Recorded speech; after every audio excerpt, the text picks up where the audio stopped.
வணக்கம். ஒரு ஊரில் ஒரு பெண்மணி, அந்த அம்மா ரொம்ப பக்திமான். பேசிக்கிறாங்க எல்லாரும். இது காதில் ஏதோ உழுது. இந்த அம்மா என்ன நினைக்குது, கோயிலுக்கு வந்தவங்க இந்த மாதிரிலாம் பேசினுக்கிறாங்க, ஃபோனை வச்சுருக்கிறாங்க, ஒரு பக்தியோடு இல்லையே யாருமே அப்படின்னு சொல்லிட்டு இந்த அம்மாவுக்கு ஒரு கவலை. அந்த அம்மா கோயிலை சுற்றிட்டு வந்தாங்க. சுற்றிட்டு வந்த பிறகு அப்புறம் அந்த அர்ச்சகர்கிட்ட பேசுகிறாங்க.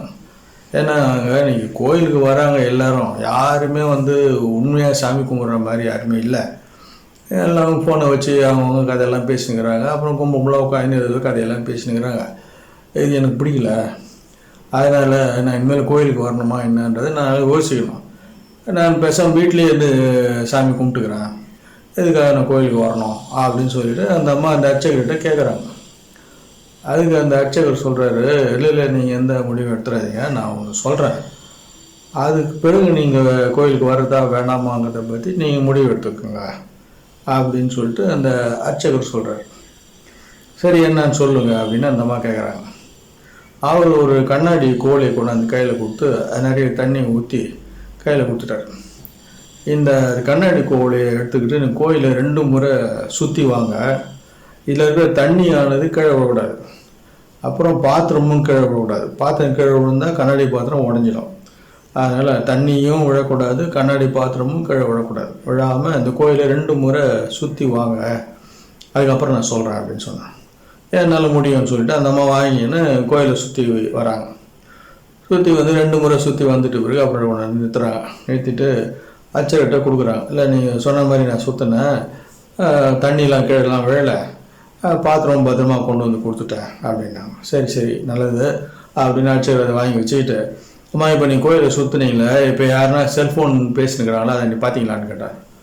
இல்லையே நான் பார்க்கலையே அப்படின்னு. சரி யாரோ கும்பலாக உட்காந்து பேசின்னு இருப்பாங்கன்னு சொன்னீங்களே, அவங்களெல்லாம் யாரையாவது பார்த்தீங்களா அப்படின்னு. இல்லைங்க நான் யாரையும் பார்க்கல.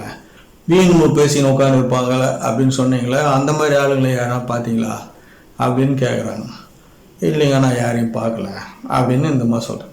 அப்போ தான் அந்த அர்ச்சகர் சொல்கிறாரு, உங்கள் கவனம் இந்த கண்ணாடி பாத்திரத்துலேருந்து தண்ணி கீழே விழக்கூடாது அப்படிங்கிற எண்ணத்தில் நீங்கள் சுற்றிருந்தீங்க, பாத்திரமும் கீழே விழக்கூடாது அப்படிங்கிற எண்ணமும் உங்களுக்கு இருந்தது. அதனால் உங்கள் கவனம் பூரா இதில் இருந்ததுனால நீங்கள் யார் ஃபோன் பேசுகிறாங்க, யார் வீண் பேசுகிறாங்க எதையும் நீங்கள் கவனிக்கலை.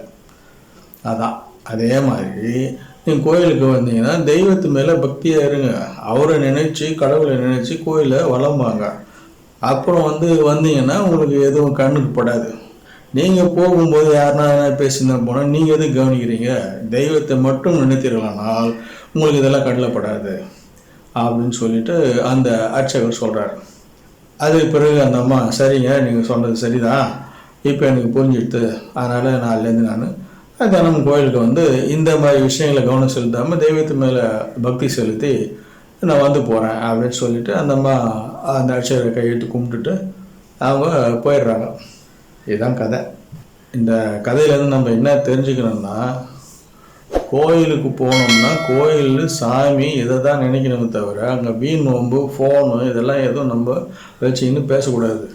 தெய்வத்தை மட்டுமே நினைத்து கோயிலுக்கு சென்று கோயிலை வலம் வந்தால் கடவுள் நமக்கு நல்லதை செய்வார் என்பதை இந்த கதை மூலமாக நம்ம தெரிஞ்சுக்கணும். மீண்டும் அடுத்த கதையில் சந்திப்போம்.